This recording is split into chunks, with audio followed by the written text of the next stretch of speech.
Hello বন্ধুরা, তোমাদেরকে আমার নতুন একটি ভিডিওতে জানাচ্ছি অনেক অনেক শুভেচ্ছা এবং অনেক অনেক ভালোবাসা। এই ভিডিওটা লং বললে ভুল হবে, কারণ এই ভিডিওটা হচ্ছে 2 মিনিটও হচ্ছে না। তো তোমাদের কাছে অনুরোধ রইল যে ভিডিওটি না টেনে সম্পূর্ণ দেখার অনুরোধ রইল। বিশেষ করে এই যে এই সুন্দর মতন মন্দিরটা দেখতে পাচ্ছ, এটা কিন্তু আমাদের গাইবান্ধায় অবস্থিত, মানে গাইবান্ধা পলাশবাড়ি কোমলপুরে কিন্তু এই মন্দিরটা অবস্থিত। এবার সহ আমার মন্দিরে যাওয়া হয়েছে দুবার। তো দ্বিতীয়বার যেদিন গিয়েছিলাম সেদিন ছিল জন্মাষ্টমী। যেহেতু আমরা সকালের দিক গিয়েছিলাম সেহেতু আমরা অনেক সুন্দর করে ভিডিও করতে পেরেছি, কারণ বিকেলবেলা এবং সন্ধ্যার সময় অনেক অনেক লোকজন এসেছিল। যেহেতু মন্দিরের কাজ চলছে এবং মন্দিরের কাজ কিন্তু এখনো পর্যন্ত সম্পূর্ণ হয়নি, তো এই তো দেখতেই পাচ্ছ এখনো মন্দিরের কাজ চলছে।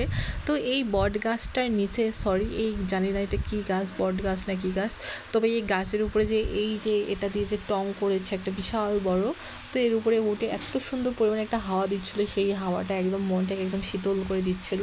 তারপরে দেখতে পাচ্ছ এদিকে আবার অনুষ্ঠানে একটা নতুন একটা দল উঠে গিয়েছে। তো এইদিকে আবার মেলাতে একটু গেলাম ঘুরতে। মেলাতে অনেক অনেক জিনিস বের হয়েছে এবং অনেক কিছুই নেওয়া হয়েছে। আমি সেগুলো তোমাদের সঙ্গে শেয়ার করতে পারিনি, কারণ আমি সেগুলো ভিডিও করতে একদম ভুলে গিয়েছিলাম। আর তোমরা যারা হচ্ছে এই মন্দিরটা যাওয়ার জন্য ভাবছো, তো অবশ্যই যেতে পারো।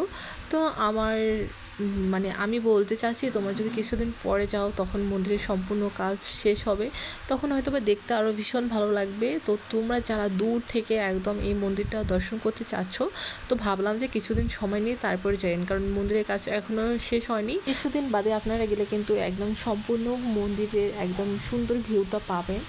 তো আমার ভিডিও তোমাদের কেমন লাগলো এবং মন্দিরটা দর্শন করে তোমাদের কেমন লাগলো, তোমরা কিন্তু অবশ্যই কমেন্ট করে জানাবে এবং অবশ্যই কিন্তু আমার চ্যানেলটাকে সাবস্ক্রাইব করে পাশে থাকবে। Bye bye.